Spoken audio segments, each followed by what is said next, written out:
Hello everybody, welcome back to another episode of Just Whether I am playing Final Fantasy XIV. It took me 3 tries to do that. Anyway, last episode we did Snowcloak, and me and Enix just like followed everything, basically. We followed the entire little story, I would say. Now you might be thinking like, oh wait, now you have, the thing that you need for the quest. Yes, I now do technically have the things that I would need to continue my Zodiac Weapon questline. However, we will do that at the end of this patch. So once I reach the end of this quote-unquote patch, then we are going to go and do that. Anyway.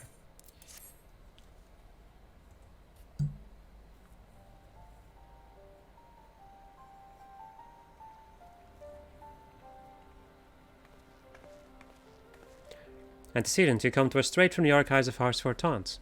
For Turbidhu. I trust your time. They proved fruitful. What did it had? Rianji and I scoured countless texts, but what we found was of questionable veracity. Accounts of Shiva's life and deeds are sparse and contradictory, only agreeing upon one point. She laid down with the dragon, the gravest of all sins, according to the Ishgardian faith. Yet in the eyes of Isard's followers, this was a holy act, the blessed union of man and dragon. How such a thing could even be possible is quite another question. Suffice it to say, I very much doubt that we will find a useful answer in the archives of Hearts for Temps. Much knowledge has been lost over the centuries, though in this case one wonders if it is by circumstance or design. You said that Isard took a moment to plead her case prior to escaping, did you not? View it without prejudice. Most would agree that bringing an end to an endless war serves the greater good. I think Sir Emmerich might take issue with her methods.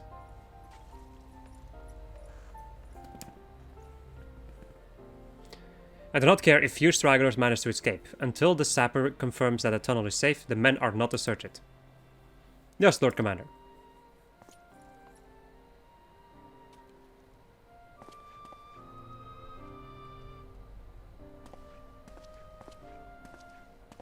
You pursue your foes with less zeal than I had expected, Sir Emmerich. Lest you misunderstand, I do not deny that our enemy has given us good reason to be prudent. I merely meant, you being a man of faith, that I had expected a certain single-mindedness. After all, was it not by the will of Helone that your ancestors came to this land, why they took up arms against the Dravanians? What would they have done in your position, I wonder? There are those who believe that faith is a renunciation of free will, that unquestioning devotion is required of all who would live a life in service to the Fury. Such righteous fervor may well serve a knight on the front line, less so a leader of men.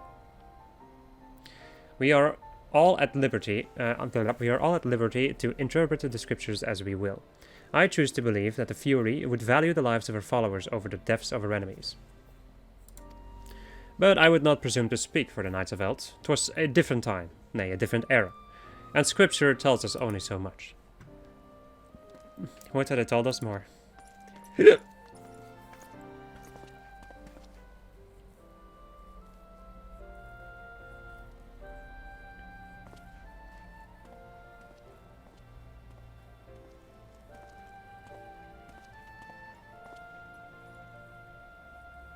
man is awfully pragmatic for a servant of the Holy See. A welcome trait at the negotiation table, to be sure, less so when one's enemies are making ready to harness the power of a god. Mayhap he does not really believe that Isard's plan can succeed. Truth be told, I too remain somewhat skeptical. Shiva was real, a living, breathing woman. Of that there can be no doubt. In this respect she differs from every other figure to have been summoned, each of whom was worshipped as a god. The sole exception being good King Mogulmog the 12th. The myth made manifest in response to the fervent supplication of the Mogulsguard. Saint Shiva may differ, but what of the heretics? They are a tribe of outcasts at war with a mighty nation who yearn for the resurrection of the one who embodies their belief. If that is not placing one's faith in a higher power, then what is? Crystals and conviction, Minfidia. They have them both in abundance.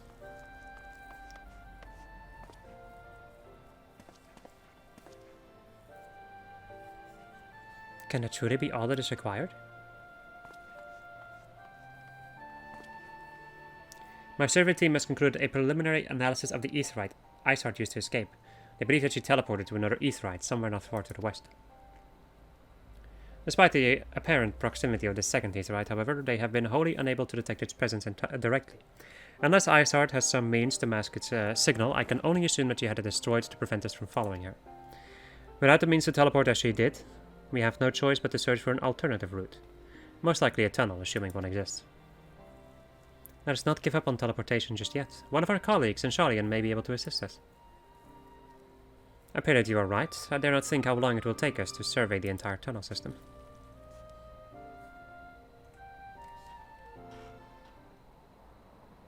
Okay, more cutscenes. When Mephidia looks into our aetheryte problem, I would like to request your assistance with another matter. The third unit is currently tracking the remnants of the heretic forces which attacked us. However, the search goes poorly, despite our numbers. Cursus is vast, and Isart's followers know the terrain far better than we. Your knowledge of this region may serve to hasten the process. The sooner we capture Isart's followers, the sooner we can press them for their leader's whereabouts. Also, though it is admittedly a selfish request, I feel that my braves would benefit immensely from working alongside you. While we have our share of veterans, we also have more than a few less experienced recruits, many of whom look up to you, in case you were not aware.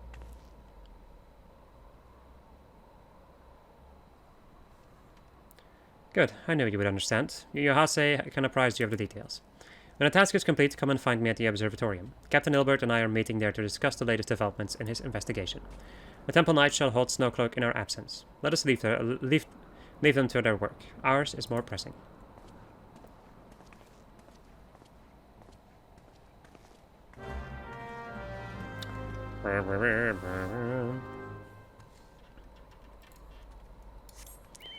Yohase. There you are, Lynn. Commander Leveilleur instructed me to wait for you. Your assistance is most welcome, believe me. Most of the Third hail from Ul'dah, and for a man accustomed to the feel of sand beneath his boots, the crunch of snow can be rather disconcerting. But to the matter at hand.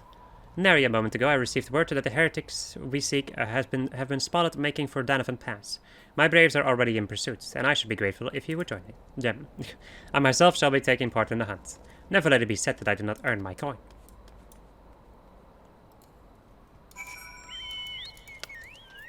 Lalafell obsessed with coin. Show me something new, question mark. This happens a lot. Well, I guess it makes sense if you're, if you've grown up in a city of money, basically, a city that only cares about money. Then I guess that makes a heckin' amount of sense. Now, where is that chestplate armor at? I hope I didn't miss it. Because I remember just getting like money for a lot of them. Thal's balls, my ankle is on fire. Caught my boot in a rock or something and twisted as I fell. The others went on ahead through Danavan Pass. Hurry and you might catch up. If you aren't sure where to go, look for tracks. The snow is fresh, so they shouldn't be hard to find.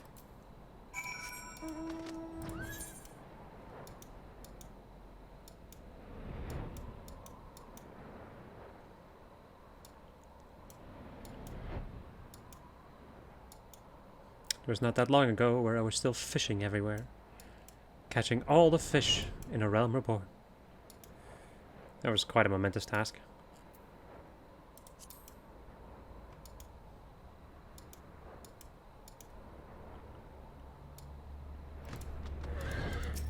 Fresh prints. Mmm. Juicy. Sloppy. That's a meme. But don't look it up, because it's a spoiler. Scion, what are you doing here? The heretics? I'm not sure. There was a great skilled beast and... Yohase? I think he went east on his own. The heretics split up, but so we did too.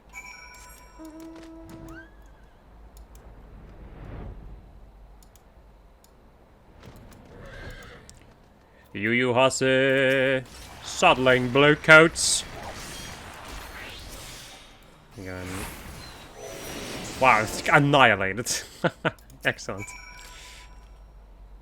How embarrassing. I was so intent on following the heretics' tracks that I almost failed to notice they had doubled back. Almost, mind you. One tried to sneak up behind me and got a knife in the gut for his troubles. I thought myself alone, so I started searching the dead man's knapsack for anything of interest, and lo and behold, before his friends found me, I came upon this. Withdraw in groups of 3 or less to the observatory. Give the signal and wait. The merchant will be watching. Be late and be left for dead. Speaks for itself, does it not? They can't possibly mean to rendezvous inside the place, so we should restrict our search to the surrounding areas. Let me rephrase that you should restrict your search to the wilderness around the observatorium. I will need more than a moment's rest to recover from these wounds. Proceeds to sit on the ground. Nice. On the snow, technically. Ah, yes, that Lalafell is gonna lose his butt. You have lost your privilege to a butt. You have forfeited your right to have a butt. Anyway, hi. I'm through with listening to your excuses. We leave now. How? The woods are crawling with those bluecoats, and the knights are searching every wagon that passes through the gates. Oh, hi, Mark. Well, stay with her then, if you think you'll fare any better. No, there's no need for that. There are places like this in my homeland. Sacred snow-capped peaks where blood must not be shed. Yet your land severs thirst for the blood of the fallen, and by your deeds it has drunk deep. No, I've done nothing wrong. None but meet in secret with heretics. Deny it all you will. We shall have the truth from you yet. Inquisitors are not the only ones skilled in the art of interrogation. Damn it all.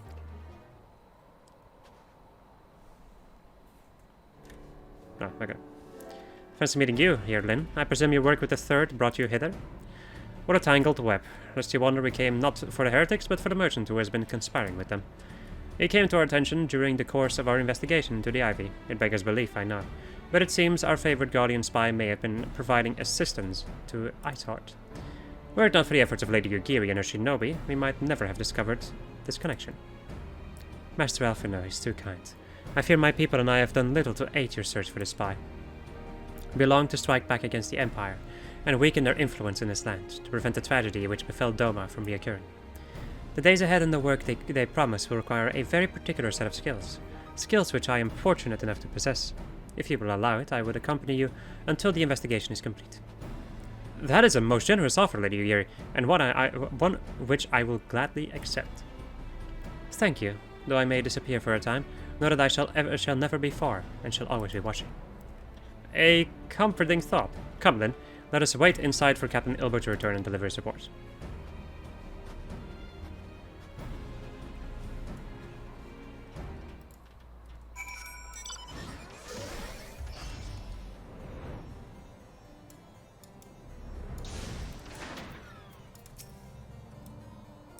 Captain Ilbert seemed confident that the merchant's resolve would swiftly crumble when pressed. If so, we should have new information ere long. As to whether it will bring us any closer to learning the Ivy's identity, I would rather not say. Given our adversary's cunning, I shall consider us fortunate if we are spared another wild dodo chase. The gods know we have more than enough to occupy our time as it is. Aha, here it is. Okay, so this is the... oh, oof. Yikes. That's not great looking. I've seen this armor. I was about to say, I've seen this armor somewhere before. Yes, I have. Let me guess, yeah, once again. It doesn't remove the purple, which is really sad.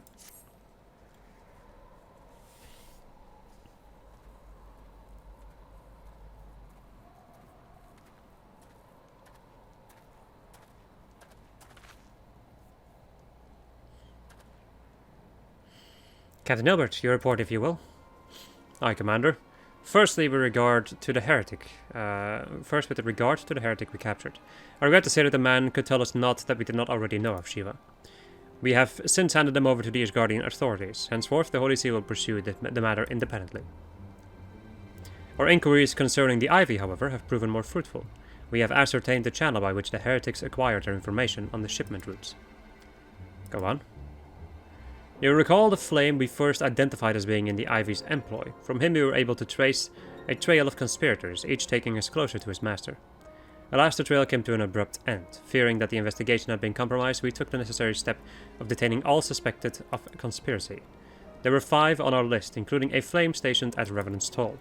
The man's primary duty was to keep an inventory on donations from abroad, the particulars of which he would share with benefactors, thereby ensuring that needs did not go unfilled. By virtue of his role, he was privy to the details of all shipments bound for the settlement. Needless to say, that includes those originated from House Fortant. He knew the precise route the caravan would take, and he sold that information to a merchant.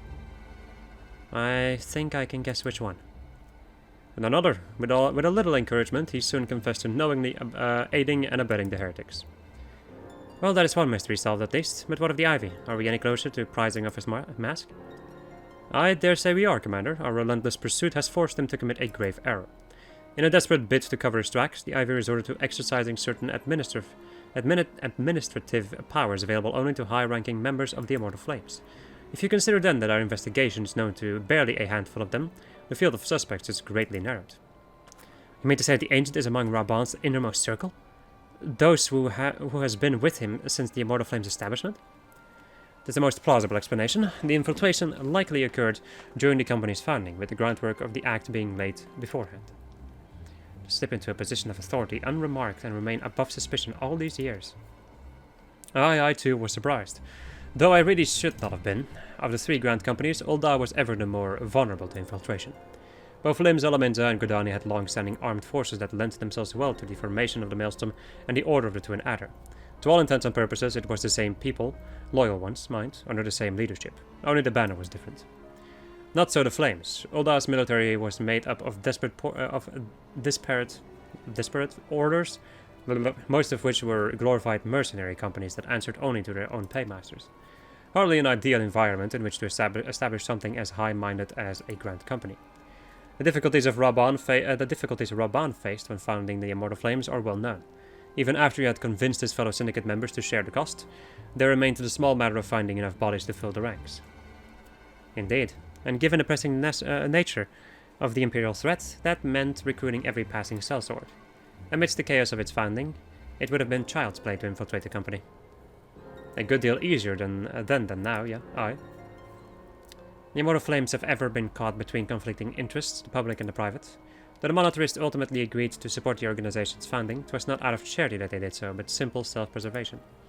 Had Neil Van Darnus' ambitions been any less apocalyptic, you may be sure that they would never have risked supplying Reborn with an army. It is but a wonder they did not attempt to extinguish the flames the moment the danger had passed. Returning to the present. Even as we speak, our Doman allies are shadowing several high-ranking flames, any one of whom could be the Ivy. Desiring to deal a blow against the Empire, the refugees were eager to lend us their aid. I expect to hear from them ere long.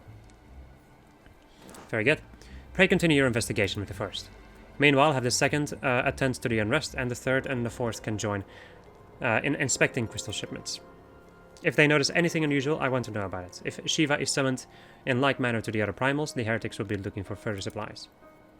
Understood, Commander. I shall send word to Sir Emeric informing him of our success in identifying the heretics and betters. Hopefully, the information will be of some use to us, of some use to the Asgardians. It is time, Commander. Yes, I am aware. An emergency council of the Alliance leadership has been called. There have been developments in Garlemald, it would seem. As commander of the Crystal Braves, my presence has been requested. I would have you accompany me, Lyn. As the realm's stoutest champion, it is only meet that you be present for the discussion. Oh, and the antecedent has already given her consent, lest you worry.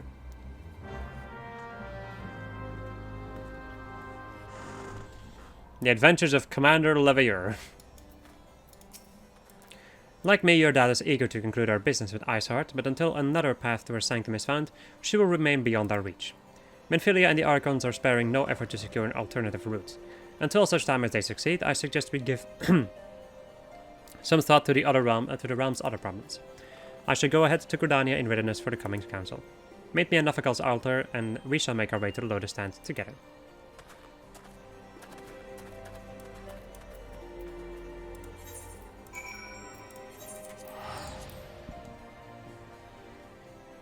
Yeah.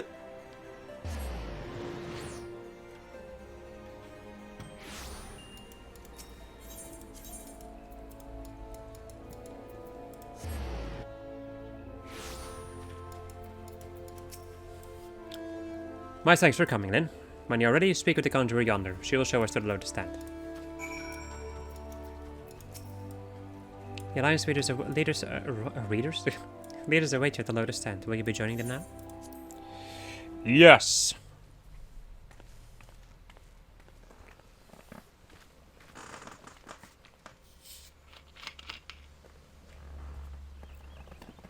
Change has come to the Garlean Empire, and we must discuss the implications. The rumors are true, then? The War of Succession is ended? It is. A new emperor reigns in Garlemald. Who?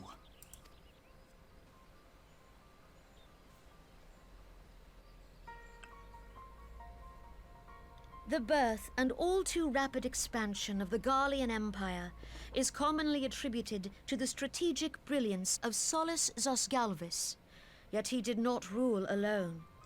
Several members of the royal household also distinguished themselves during his reign. Nevertheless, it was the eldest son who stood to inherit the throne, until his most untimely passing. I thought us fortunate when I learned that the Emperor had died without naming a successor.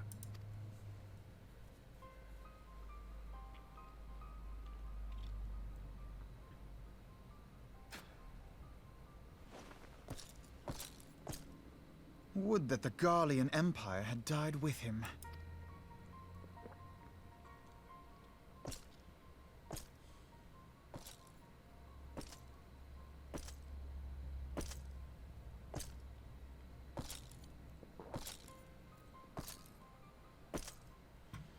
'Twas the grandson and his uncle who had the strongest claims, was it not?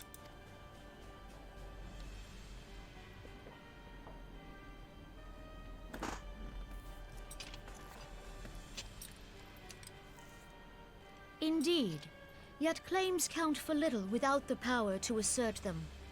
High Legatus Varus Ye Galvus is a respected military leader. Not so his uncle.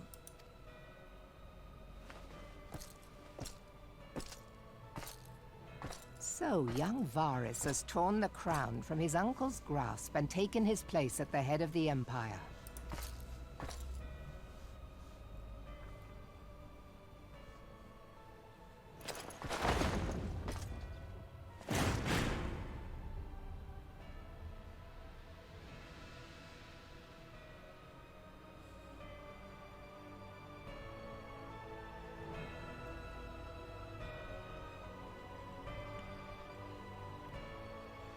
Given the troubled nature of his succession, the new emperor will require time to seal his grip on power. Yet have no doubt but that he shall, for there are none left with strength enough to oppose him. Since the success of Operation Archon, the remnants of the 14th Legion and the forces occupying Alamigo have done naught but fortify their positions. But you can be sure they'll be ready to march on us again, if their Emperor gives the word. When, not if. They say this Varus was so set upon Eorzean annexation that he spoke out against the Meteor Project. Plainly, the new emperor's intentions are of great concern to us all.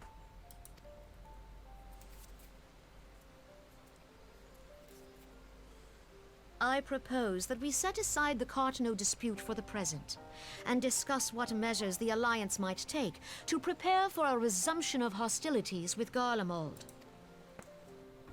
Moreover, I move that we re-examine the question of how our former allies in Ishgard might be persuaded to retake their place at our side.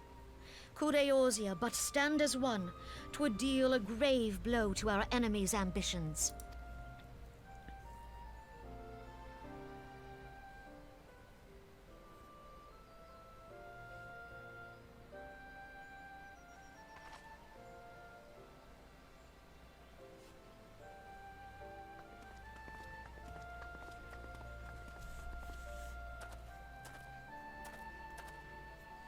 Well, I suppose we should be grateful that they have finally acknowledged the inevitability of Imperial attack. Who knows? They may even do something about it. If only the leaders of Ishgard would follow their example and stop hiding behind their gates, praying for the coming storm to pass them by. But that is a discussion for another time. At present, I am more concerned by the fact that the Alliance's mooted preparations will be made known to the Garleans many moons before their coming. So long as the Ivy eludes our grasp, no secret is safe.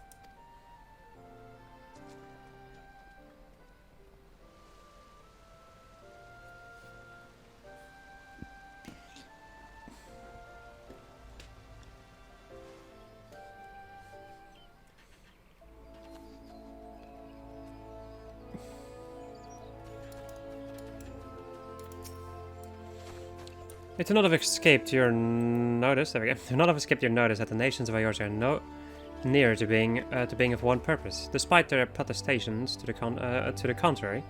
Plainly, the threat of a resurgent Galmalt is not enough to stir them, and the reason for this: deep-rooted mistrust among the citizenry. The nation's leaders can come to all the understandings they like, but their unity means little and less to the common folk. Take a instance, for instance. Though Admiral Merlewhip outlawed piracy over a decade ago, foreigners still picture the nation as a haven for grog-swilling, wooden-legged cutthroats. And likewise, the Godanians are mocked as hermits who talk to trees, and the Uldans scorned as swindlers who worship corn. Not that such sentiments are entirely without grounds, of course. Take that pillar of Uldan society, the Legia Trilogy, for example. But that is beside the point. The fact is that the people are wary of outsiders, whether they have cause to be or not. On that basis, one could argue that the conflicts at Carteneau is a necessary evil. Each nation has its own warmongering faction that advocates the acquisition of Omega. In order to placate them, we present them something resembling warfare, and thereby curb their appetite for full-scale conflict. But in a final musing, let us speak of a more pressing matter, the Ivy. Since he spoke to the at the observatorium, Captain Ilbert has further shortened his list of suspects, and by happy coincidence, the one he deems the most likely candidate is lately come to Gridania. The hunt nears its end, Lyn. All that remains is the Corny Arquery. Seek out Ilbert near the Adder's Nest. He will give you the particulars. Should there be any developments in Curses, you may be sure that I will send word without delay. In the meantime, I wish you success in apprehending the Ivy.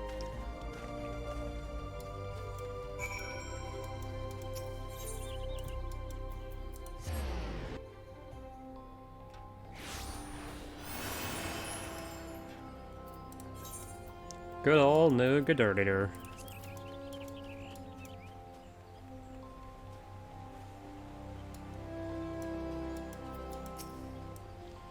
My thanks for coming, Scion. Doubtless the commander has informed you, but we have unmasked the Ivy.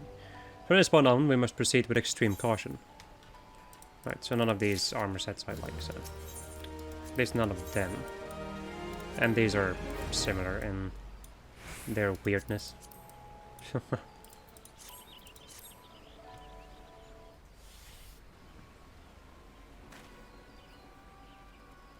Listen well, the spy we have been seeking all this time is none other than Flame Marshal Eline Ryu.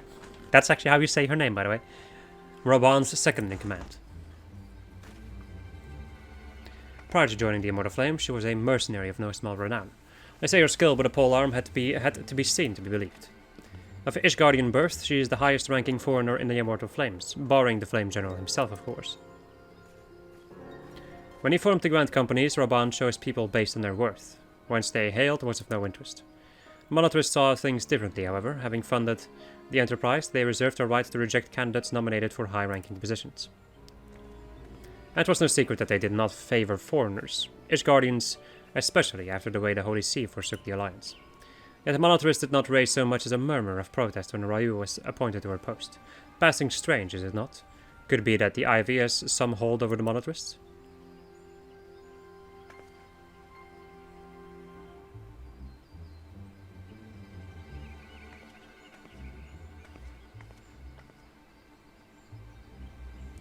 But these revelations are secondary to our current mission. Of foremost interest to us is Ryu's presence here now.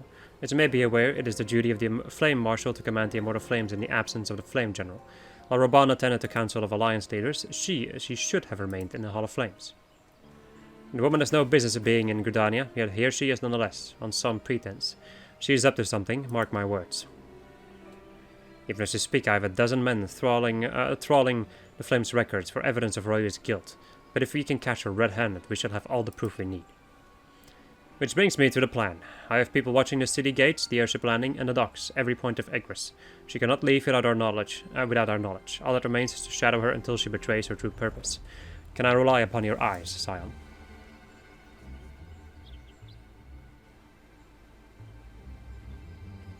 You have my thanks. Let us go then, and take care not to alert our quarry.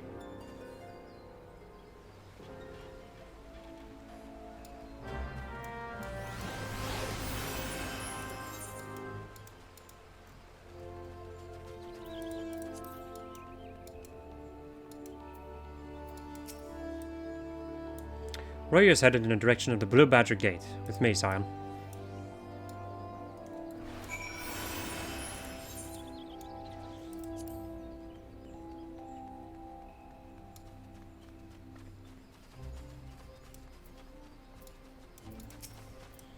So Royu has entered the Carline Canopy. Meeting someone perchance? Could it be she means to board an airship? Pray look for her within. If she is not on the upper floor, try the landing area below. One of mine is stationed there, and she may have seen something. Ffemi is her name. I shall remain here in case Royu reappears. Way down we go.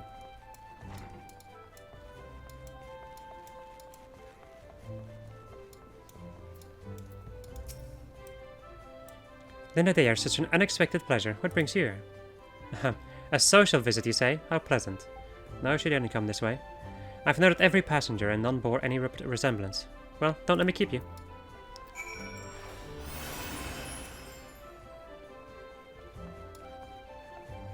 Ba-da-ba-ba.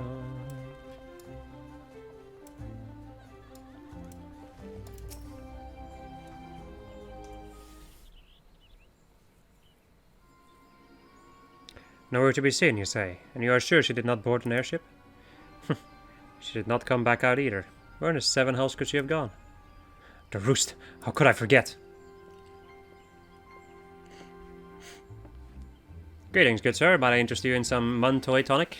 A cup a day imbues a man with great vigor, if you take my meaning. Perhaps another time, friend. Wait, that necklace. You're a shinobi of Doma. The woman you seek has left Gridania by way of West Shore Pier. She was attired as a merchant, but these eyes are not so easily deceived. You may wish to take your search to the East Shroud. Rest assured that we shall continue to support you from the shadows. Thank the 12 for the Dormans. Were it not for their unique talents, Royu would have disappeared without a trace.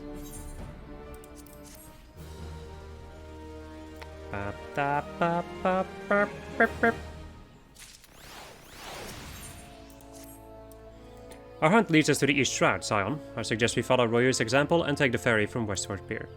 You'll doubtless wish to make certain preparations. See to them while I go on ahead. I shall wait for you at Sweetbloom Pier. Right. I'm just gonna go over here, because I don't wanna deal with the rest. Meanwhile, there's somebody dancing. Usual stuff you run into when you're in the cities. Hashtag totally not sus stuff. Well, if you want really sus stuff, you should go to Limsa. Crazy stuff happens over there. I kind of want to test something for a moment. I just wear basically everything that I have of this. Like, all of this looks so good. Now I just need, like, a thing that would fit as a central piece. I think even the legs aren't really necessary. Like, I can keep the Dragoon legs, basically. Wait a second, though. Let me go and just check out something for a second. Not this. Let's see. Like, it's not that bad, honestly. It's especially these gloves that I really want to, like, repurpose, because, my god. These look really nice. If it wasn't for this.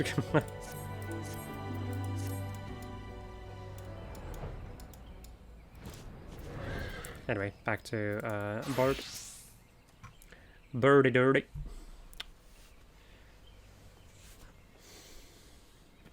This way, my friends.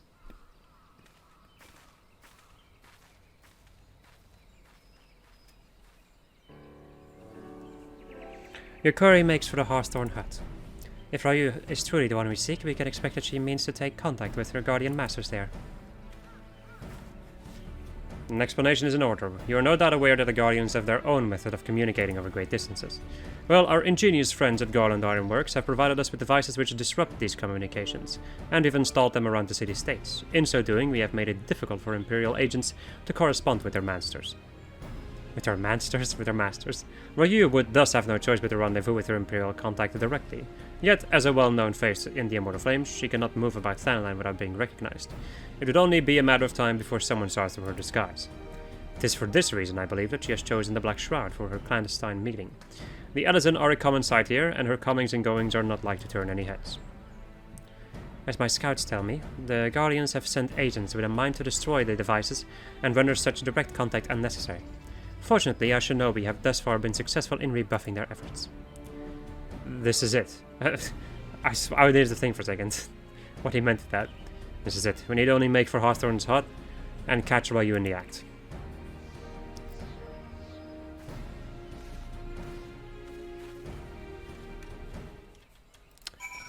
But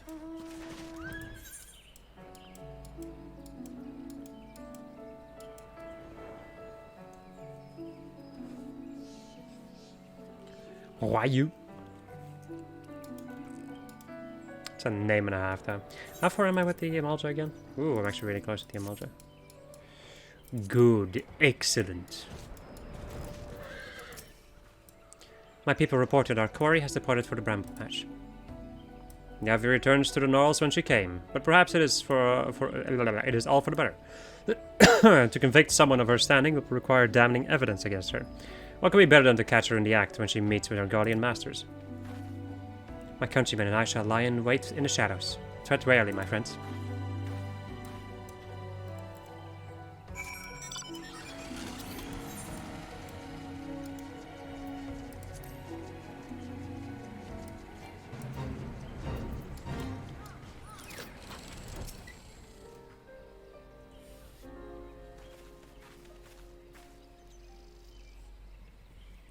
Just beyond, Ryu is in conversation with an individual clad in the manners of an adventurer. An Imperial intermediary, no doubt. This is it, with me.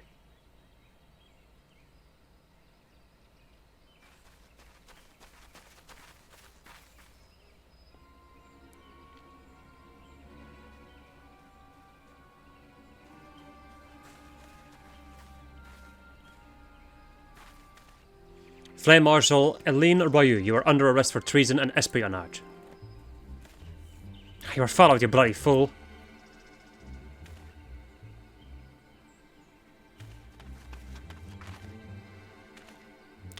Damnation.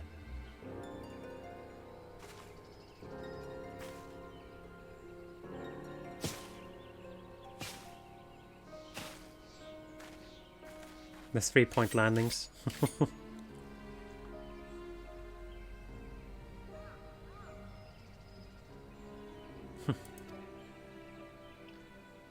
You are unarmed, my lady, and scarcely guard for battle, but if you wish to fight, you are welcome to try.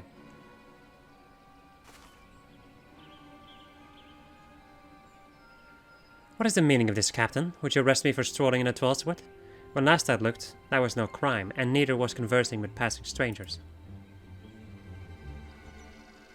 You would feign ignorance, then. Very well. If you do not think of something to say, there will be plenty of time to say it later. Now, come quietly, or I shall make you wish you had. Oh, sorry. Kind of ruining the moment with like my fucked up voice acting at the moment. I will offer you no struggle. After all, I have naught to hide.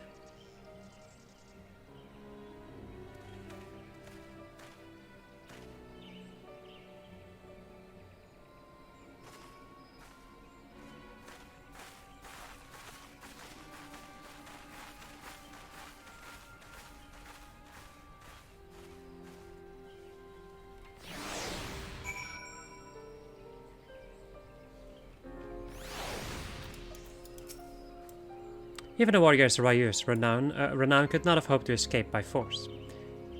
Despite her claims, her surrender does not bespeak innocence, but an awareness that her position is untenable. With the ivy thus uprooted, it is to be hoped that the tendrils she entwined around the immortal flames will gradually wither and die. Mayhap then the people of Ul'dah will have the grand company they deserve. But let us speak of the present. If I may ask, what will you do now, Lyn? So the Scions seek a way into Iceheart's sanctum. Then I dare say you are eager to return to the Rising Stones. Pray do not let me keep you.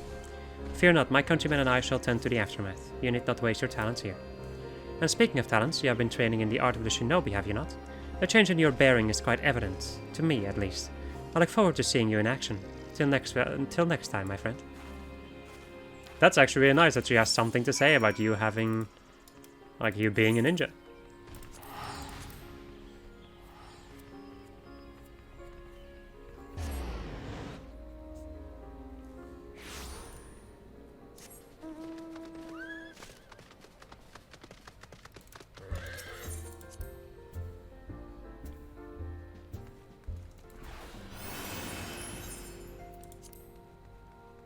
Tara's just chuckling over there.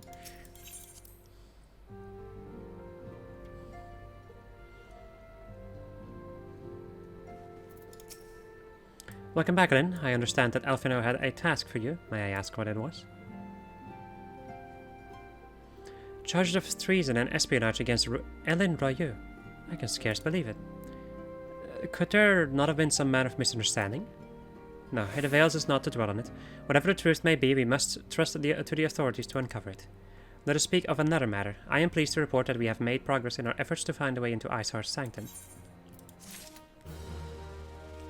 Very interesting stuff! Which we're actually going to continue right now. I was thinking of like ending the episode, but nah, I got 10 more minutes. As you may recall, Iceheart used the Aetheryte in the depths of Snowcloak to teleport a short distance to the west, most likely to a sanctuary of some description.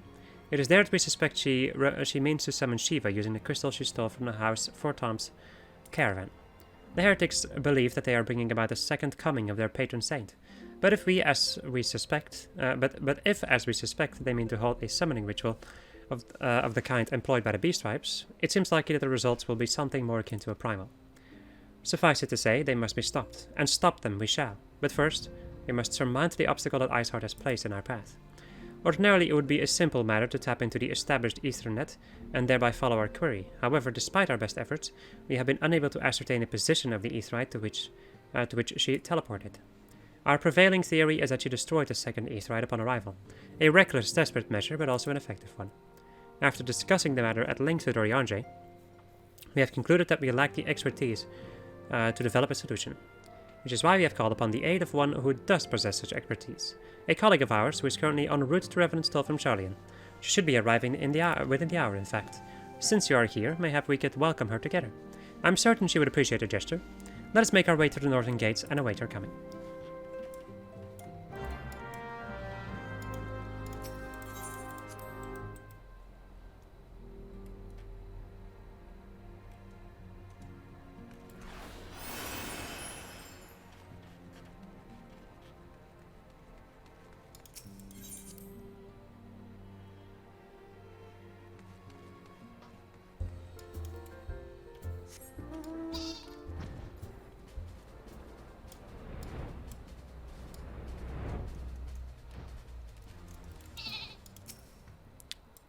Destination.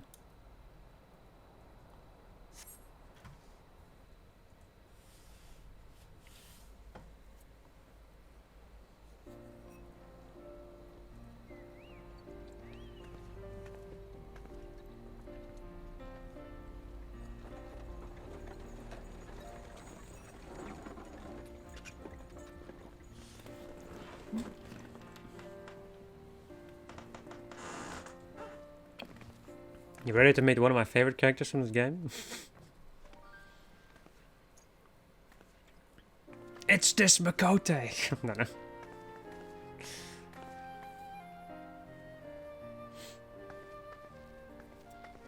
Minfilia, am I right?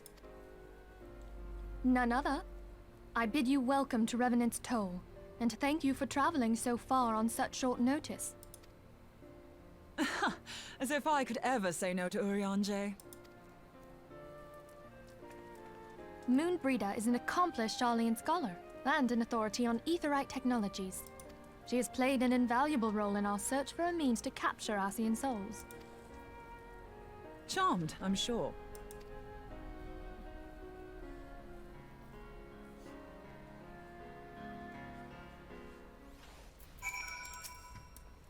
Let us return to the Rising Stones at once, then.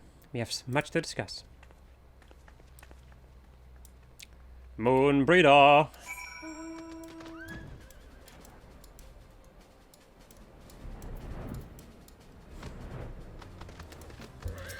Yeah. Once again, having burps and hiccups times a lot.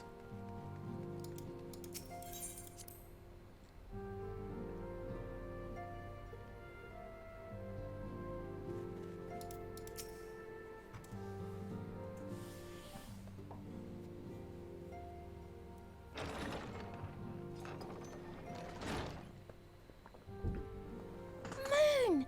Gods, it's been ages! Oh, longer, sister. A joyous reunion indeed. Well, of course it is. Moon and I are like twin sisters. Save in appearance and aptitude.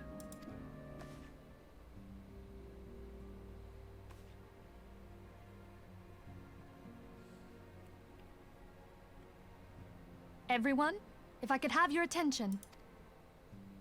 We have with us an esteemed guest who has come from Sharlayan to assist us. I bid Moonbreeder join us here that she might share with us her extensive knowledge of aetherites. Also, as many of you are already aware, she has been overseeing our research into white auracite, a sample of which she has been good enough to bring with her.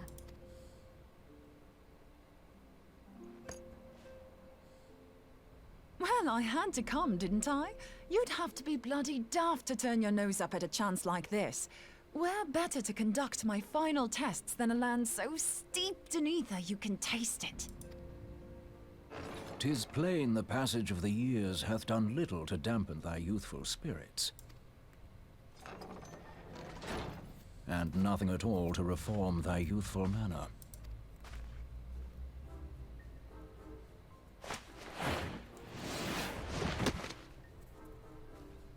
Urianger, where in the hells have you been hiding? Unhand me.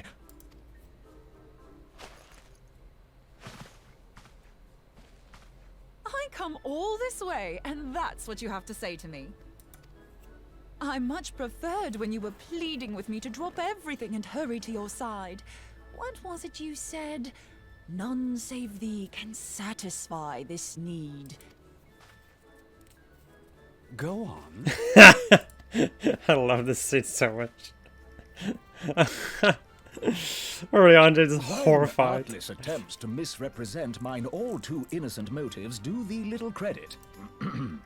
Mine intent, as well thou knowest, was but to impress upon thee the gravity of the circumstance.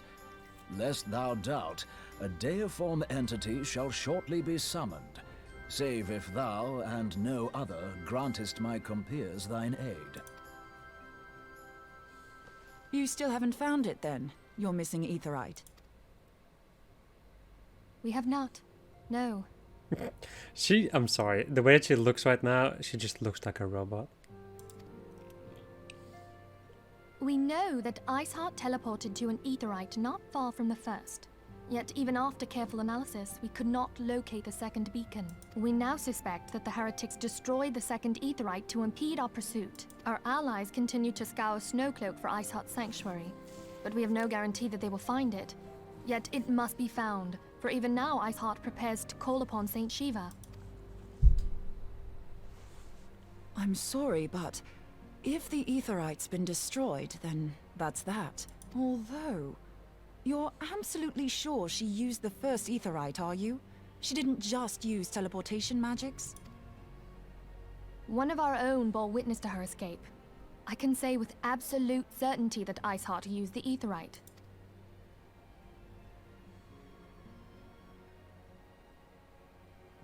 In that case, there might be a way, so long as the ethereal current is still flowing. Truly? How? We use the current to recreate the beacon. As you know, Aetherites are a bit like lighthouses. We use them to reconstitute our physical forms when crossing the ethereal sea. Without them, we'd lose all sense of direction and our essence would dissipate. However, we don't rely solely on these beacons. There are currents of ether which flow between them, currents which help guide us to our destination. Now, these currents will gradually dwindle away to nothing if an Aetherite is destroyed. But if even a sluggish flow remains, we could theoretically use it to direct a surge of concentrated ether towards the void left by the beacon, and thereby fill it up again. Like opening the floodgates to fill a dry riverbed. Though, correct me if I'm wrong, but would we not need a veritable reservoir of ether? In concert, we might manage to channel a sufficient volume, yet that is not my chief concern. To direct the flow of so great a volume of ether with the requisite precision would be a nigh impossible task in itself. I barely succeeded in facilitating travel to an unattuned beacon. That which you describe sounds considerably more difficult.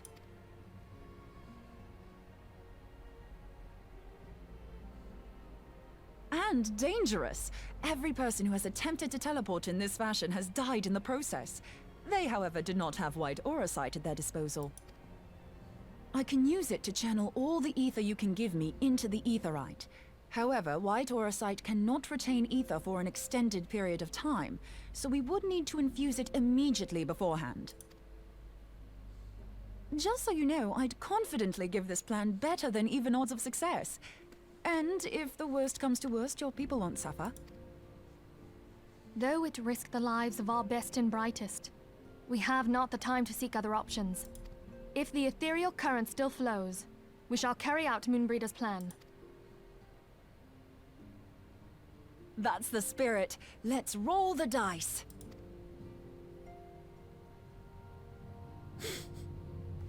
Agrees to plan, which might result in death without even a chance of victory. Anyway, that, my friends, is gonna be it. Hope you enjoyed this episode of Just What I Was playing Final Fantasy XIV, and next episode we're gonna go and deal with following this beacon thing. Goodbye.